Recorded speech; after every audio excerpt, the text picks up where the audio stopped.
Hey, what's up, guys? Welcome back to my channel. I'm Rasan427. Today, I'm actually going to be doing a news and rumors video, and this is actually on the upcoming feud that Cody Rhodes actually have after SummerSlam, and it's basically talking about Bray Wyatt plans as well. You see the title, but this is actually his feud after Brock Lesnar. People always ask and wonder, who can he feud with after Brock Lesnar? He can't really feud the Judgment Day because they already tangled. He already fought Dominic Mysterio. I mean, they could do the Judgment Day. That's like the only person on Monday Night Raw. Only people on Monday Night Raw they actually could do. But then it's like he already did a bunch of matches with Finn Balor, Damian Priest, Dominic Mysterio. So it's like, that's not really there. But then it's like, who else on Monday Night Raw he actually feud with? This really is nobody else.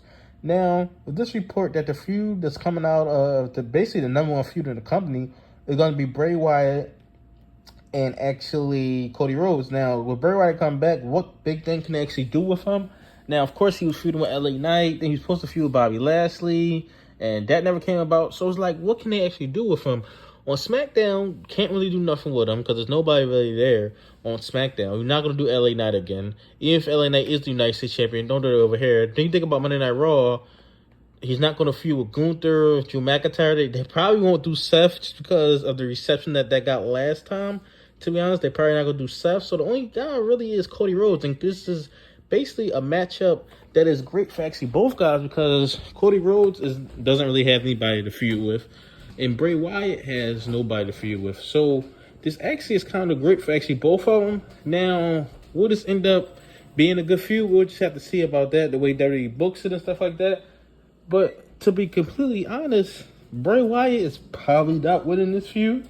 Like, he'll probably get a win. And this would probably really be the main... I would assume that this will be the main event of Payback, to be honest. I think this will be the big match. And I think that they'll feud probably throughout the whole summer months. They'll probably do like the 3-match series, maybe 5. I would say they do 3-match series. And Bray will get one, Cody will get one. Or maybe Cody beats him 3 straight. I don't see them doing Cody beating him 3 straight times like he did Seth.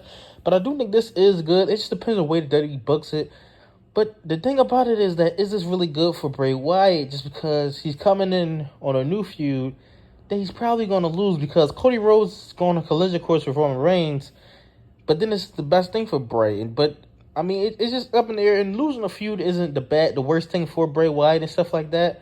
That wouldn't be the worst thing. But for him to come in after his last friend, which was actually awful with the LA Knight feud, for him to come in just to lose to Cody Rhodes, there was a lot of reports that he might actually come in and face Roman Reigns. I think that would be even worse for him than losing. I think losing to Roman Reigns would be worse for him than losing to Cody Rhodes. Some people may disagree with that, but for me personally, him to come in and to do the payback match since Roman Reigns' feud started at his title reign started at Payback. And this is the first Payback pay-per-view since then, because we haven't gotten a Payback pay-per-view since then for some reason. So this will be the first one where he's actually coming back. I doubt they do that match. And they already talked about doing Jey Uso and Solo Sikoa, so that'll be the continuation of Bloodline feud at Payback. But I think that this will probably be the best thing, and I think this will be great because I'll be actually at Payback. I'm actually going to 2 back-to-back pay-per-views. First time me ever doing them. I'm actually going to SummerSlam and Payback, so I'll get to actually see this in person.